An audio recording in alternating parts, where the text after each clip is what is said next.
a moment of silence, you know, and yeah, and a lot of people.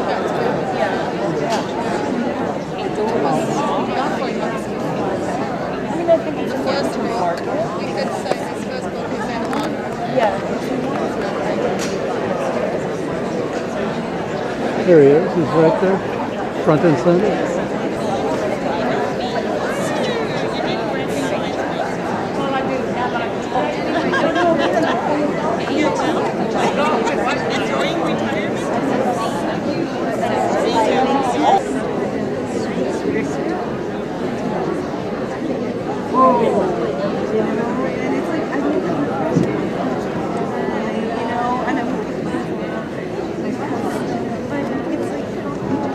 And welcome to Victoria Hall. My name is Donna Locke, and I'm the Programming and Outreach Librarian next door at the Westmount Public Library. And today, on behalf of Paragraph Bookstore, the Montreal Gazette, and the Westmount Public Library, I would like to welcome you to today's Words After Dark event with international best-selling author Ian Rankin. We are really so very thrilled to be working together with the team at Paragraph Bookstore and the Montreal Gazette for 2 of the 4 Words After Dark events, because it really lets us invite world-famous authors here in our own community, and it also helps to promote literacy by supporting the Raise a Reader Foundation. Your enthusiastic response is also greatly appreciated, because a portion of all the tickets that we have sold, a portion of the amount will go to Postmedia's Raise a Readers Foundation. And the really great thing about that is the money that we raise here in Quebec stays right in Quebec where it is most needed, I would argue. So thank you very much. And while we've been asked a lot of questions over the past couple of weeks about how the event will go, I know many of you have questions for Ian, so we have set up a microphone in the middle of the room. You'll be able to ask Ian questions towards the end of the presentation. But one of the questions that we've received over and over again from people coming into the library has been, why is today's event called Words After Dark if it's at 2 p.m.? So that is one question that I can answer. What you have to do is you have to factor in the fact that Ian Rankin lives in Edinburgh, Scotland, which is across the Atlantic, which is 5 hours ahead. So technically, it is now 7:10 in Scotland and dark. So you just need to use your imagination. And now it's with real pleasure that I get to introduce you to our host for the afternoon, Anne Lagacé Dowson. Anne Lagacé Dowson is an award-winning radio journalist here in Montreal. She holds a master's degree in Canadian Studies, and she works actively in the media to promote culture and the arts.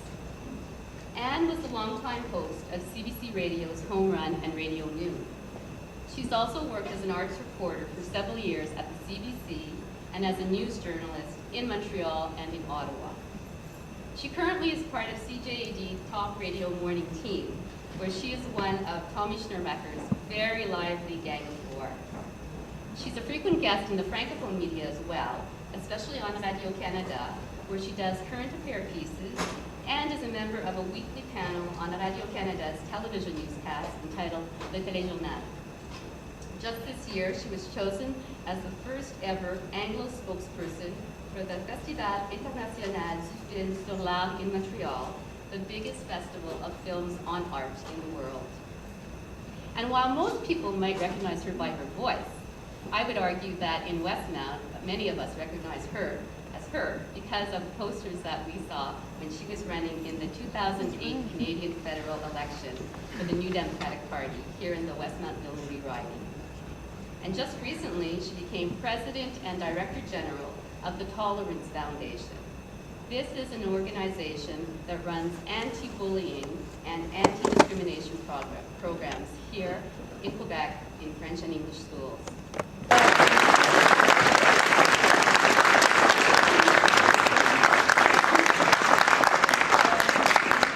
Hello, can you hear me? I am really blushing now. That was far too fulsome. Thank you. Thank you very much, Donna Locke. I just wanted to open a quick parenthesis on the Tolerance Foundation, which Donna just mentioned. You will have heard in the news about the death of 15-year-old Jamie Hubley in Ottawa. Is that on? Someone help me. It's just it. Ian Rankin is now going to help me with the Make me better. Thank you. How's that? Is that better? Yes. I apologize.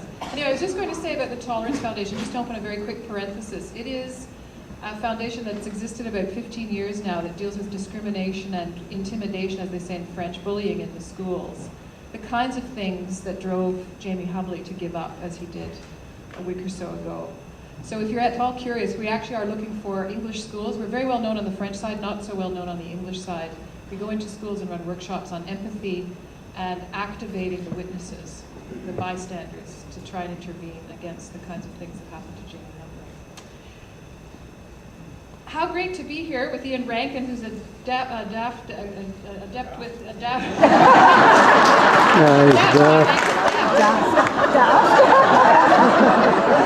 microphones and with a pen. It's great to be here with Ian Rankin and 450 of his best friends and admirers. Welcome, bienvenue à Montréal, Ian Rankin. Montréal, la plus européenne et bilingue des villes du Canada. Pour ceux et celles qui ne savaient pas, Ian Rankin a vécu 6 ans en France. Alors il parle le français, entre autres, et un petit peu l'écossais. I wanted to thank the Westmount Public Library and Donna Locke, as well as director Julianne Cars and the Thistle. The Scots have marked this city, the city of Montreal, profoundly. The names are everywhere, I don't need to tell you. The Square Mile, McGill, St. James, the former Methodist Cathedral, and I could go on, deep into the East End, into the French part of the city. And a certain sort of dour practicality and mordant wit, especially about the elites, still colors Quebec and Canada's political and cultural landscape. The current wisdom is that 1 in 4 books sold worldwide is a crime novel. And in Scotland, 1 in 10 books sold is a Rankin novel.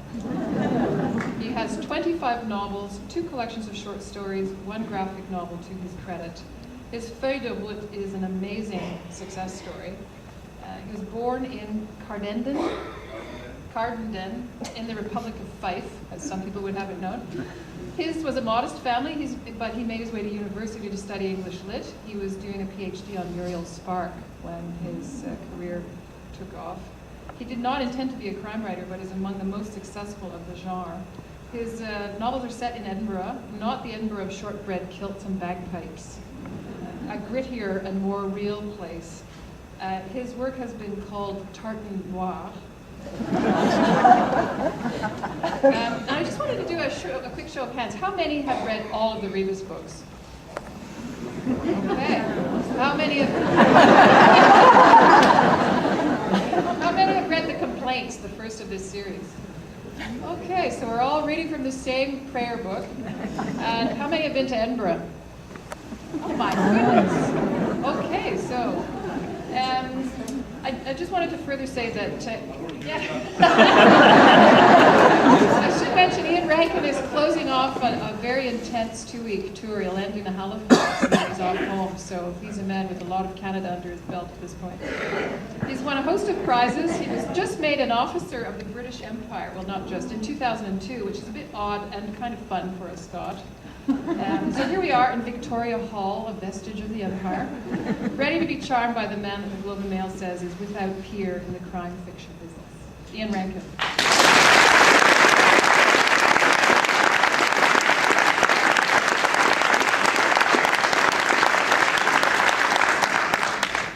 Thank you very much. I don't really need a microphone, as you can tell. I can just shout for Scotland. But it's fantastic to see so many of you here, and I'm really not going to attempt to speak in French because I lived among farming folk in southwest France. I can talk about tractors, weed whackers, chainsaws, la tronçonneuse, la débroussailleuse, all day. I cannot talk about books in French. In fact, it's a great introduction. In fact, do I need to say any more? Well, maybe a little bit. I know there are some writers groups here and people that are interested in writing as an art form, as a skill. So I may talk a little bit about how I got started, for example, from Edinburgh. As a result of their actions, a woman has attempted suicide and she's ended up in hospital, and they're now driving back to Edinburgh, and he feels a bit bad about this. He gets them to stop the car just shy of the Forth Road Bridge. He slammed shut the door, turning his collar up. He'd walked 30 or 40 yards before a break in the traffic allowed the Mondeo to pass him with a single toot of its horn. Fox waved at it and kept walking. He had never crossed the Forth Road Bridge like this before. He knew people did it all the time, joggers and tourists. The noise from the carriageway was punishing, and the drop to the Firth of Forth seemed vertiginous, but Fox kept going, drawing in lungfuls of fuming air. There was a dog walker coming from the opposite direction. She wore a scarf tied tightly over her hair and offered him a nod and a smile, neither of which he returned with any degree of success. To his left, he could see the rail bridge, much of it under wraps for maintenance. There were islands down there too, and over to the right, the port of Rosyth. Mr. Evelyn Mills, I wonder how you, in the crime genre, they tend to be a bit male-dominated, so I wonder how you view women characters. Yeah, I mean, it's true that, well, in the early Rebus books, there aren't many female characters because I didn't think I could write about women. And there is no tradition of men in crime and mystery fiction writing well about women. We think nothing of Ruth Rendell, P.D. James, and many others having a male protagonist. It's very hard to think of a male writer who's done the same thing successfully, until Alexander McCall Smith came along with Mama Ramotswe in the #1 Ladies Detective Agency.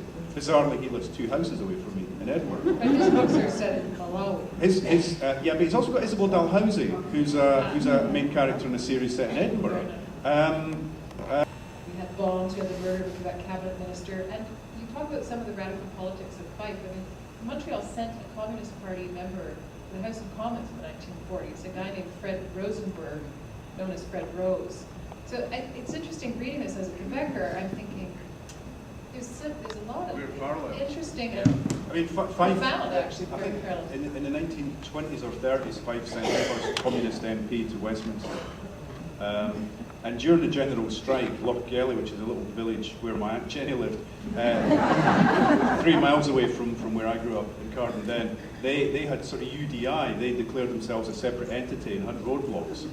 And you weren't allowed in unless you supported the cause, basically. I mean, it was a pretty, yeah, I mean, when I was at high school, there was guys who wrote into the local paper and they were saying, you know, we need to have the communist overthrow of the state and stuff. You go, wow, really?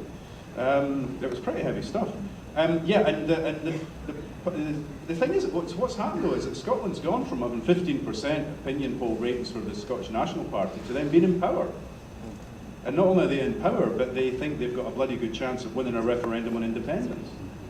All they need to do is to keep doing okay, run the country, and keep dissing the Conservatives and the Labour Party, which is easy for them to do. They can look at Westminster, the Conservatives are in power, and they can say they're not doing anything for Scotland. We'll do something for Scotland if you make us independent. You know, I don't think the Scots will go for it, but they might. Another year or two, they might. I mean, you know, it depends on the opinion polls you watch, but at the moment it's around about between 40 and 50% are pro-independence. And there's a number of old radicals who feature as main characters in this book, right? So starting with this character named Francis Vernal, which I think means spring in Latin, right? And Francis, a well-known Catholic saint. So I thought the old radicals then go on to become mainstream politicians and even newscasters. So is that also somewhat similar to what's actually stated in the I think that's more like what happened in Northern Ireland.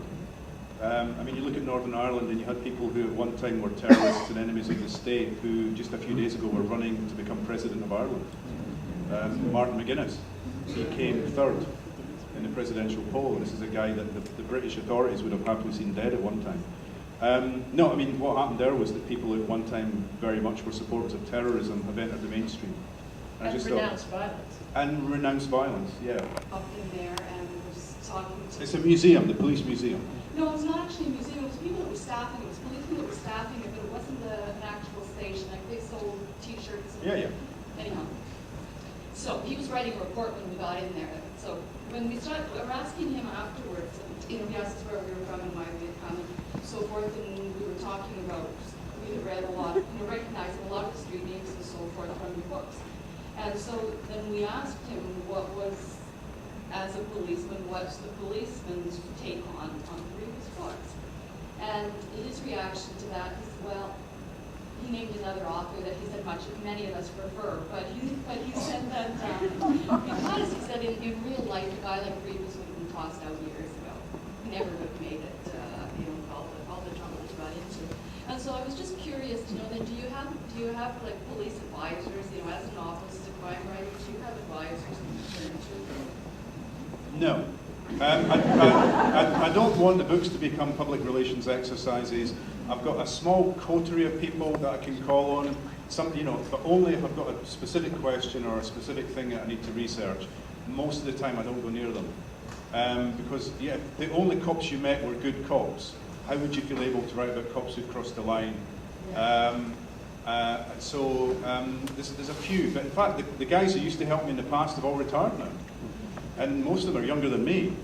They get their 30 years in, they're on full pension, they retire around about 46.